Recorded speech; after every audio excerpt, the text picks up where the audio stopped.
Assalomu alaykum, mani opa-singillarim, kelinjolar. Bugun sizlar bilan birga uyda bor narsalardan tezda iftorlikka yupqa tayyorlaymiz.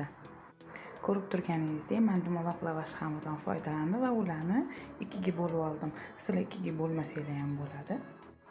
Ikkiga bo'lib olganimizdan keyin oldindan tayyorlab qovurib qo'ygan masallig'imni ketma-ketlikda ustma surishni boshlaymiz. Menda ikki sabzi va piyoz. Xohlasangiz bunga qiyma maydalab yoki go'sht qo'shsangiz bo'ladi. Birin-ketinlikda surib olib, taxlab chiqamiz lagarlarga. Ko'rib turganingizdek, men dumaloq lavash xamiridan foydalangan bo'lsam, siz xohlagan lavash xamiringizdan foydalanishingiz mumkin.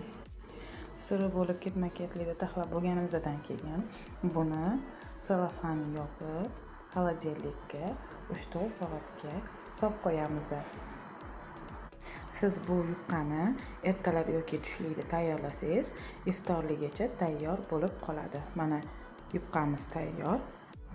Iftorlikka qaynana oyijonlarni oldiga dasturxonga tortsangiz, shunaqangi rahmat eshitasiz va yana tayyorlab bering deb turib oladilar. Ishoning, yoqimli ishtaha.